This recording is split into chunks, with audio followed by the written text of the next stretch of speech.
Now, a tarp, it's light, it's compact, it's versatile, and in my opinion, it's one of the best ways to camp when you're out in the bush. Now, you might be asking yourself, why bother sleeping under a tarp when you can just sleep inside of a tent? And that is a very good question. Now, in my opinion, nothing beats sleeping under a tarp. It just connects you to the landscape far better off than locking yourself away inside of a tent, and it's super versatile as well. So, having a good quality tarp in your kit is one of the best pieces of gear you can have. So, how about we roll this out and we'll go through some of my favorite configurations. Now, the tarp that I like to use is a 3x3 meter Alton goods tarp.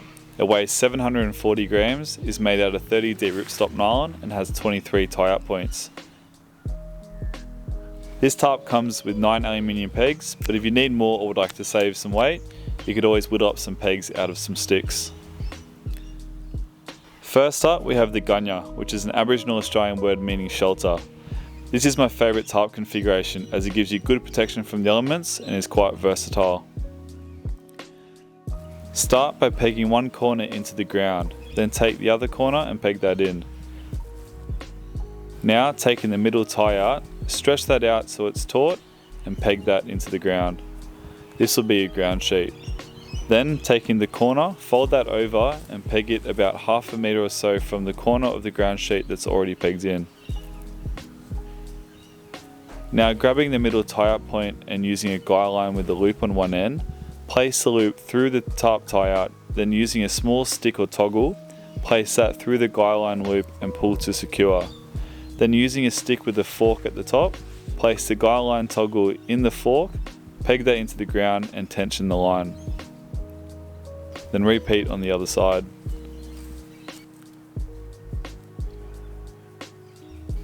If your tarp doesn't come with a guy line, you could always use other cordage such as paracord. Start by creating a loop at the end of the cord using a bowline knot. Then tension the line with the trucker's hitch. To create a trucker's hitch, take the line and create a loop. Then bring the loose line through the loop, creating another loop. Run the cord around a peg and back through the loop you just created. Pull down to tension the line and tie off.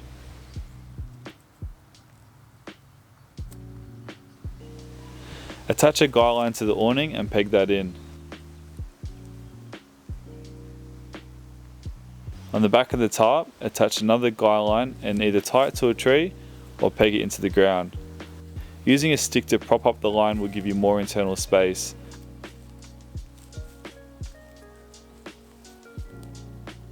If the weather is fine, you can raise the awning or fold it right back to give yourself more room.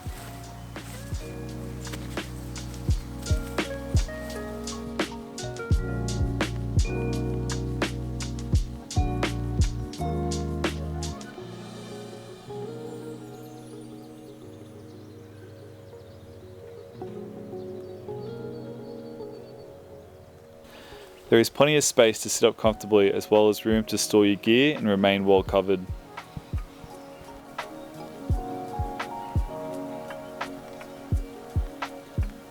The great thing about this shelter is it's versatile. If the weather turns for the worse, you can quickly and easily adjust the shelter by removing one of the support sticks and pegging that corner into the ground. This provides a lot more coverage and is great in windy conditions.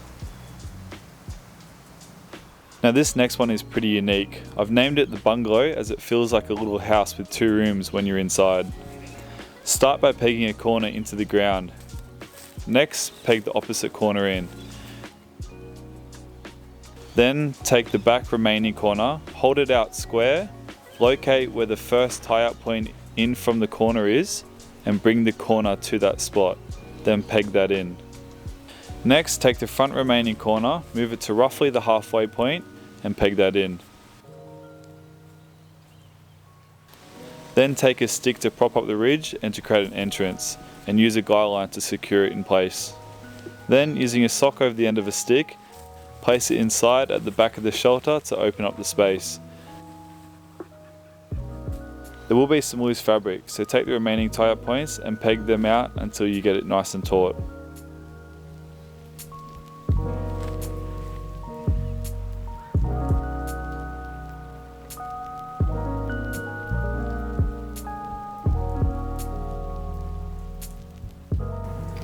There is a lot of space inside this shelter and it gives you some really good coverage in wet weather.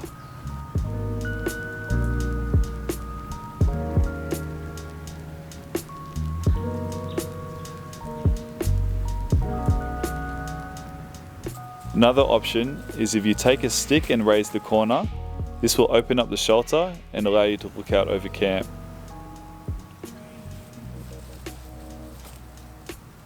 The downfall of this shelter though is it doesn't provide you a ground sheet, but it does give you a lot of livable space.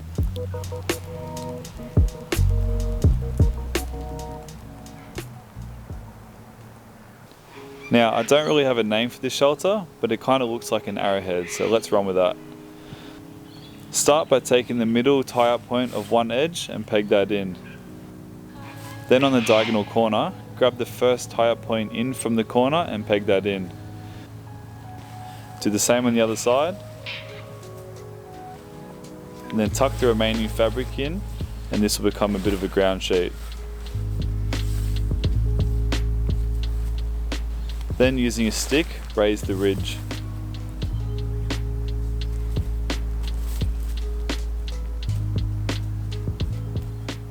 Then peg in the remaining corner flaps.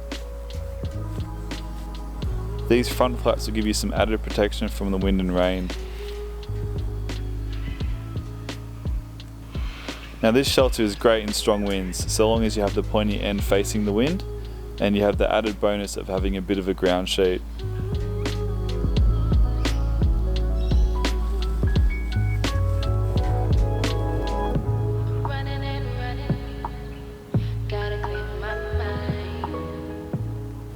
Next up we have the pyramid shelter.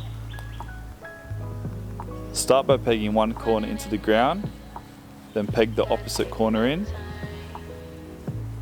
Then for the remaining two corners, pull them taut and using the same peg, peg them into the ground. Then grab the trusty old sock stick, place that inside to create the apex.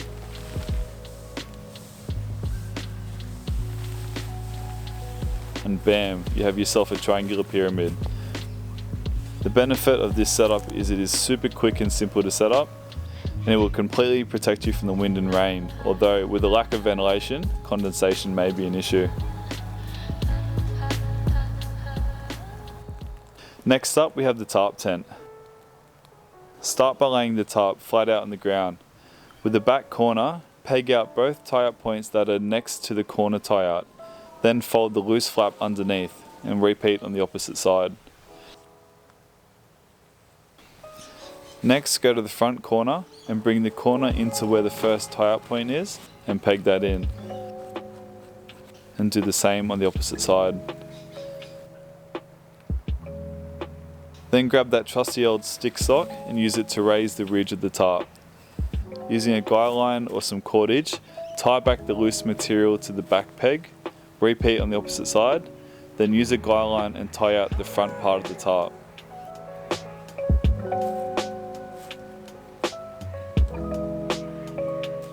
To create more space inside the shelter, use another guy line to pull out the back of the tarp.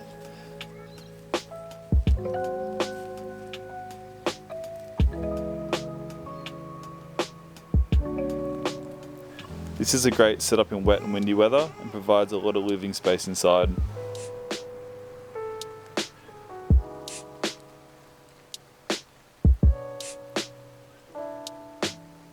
So there you go folks, 5 unique tarp shelters that you can practice when you're out in the bush.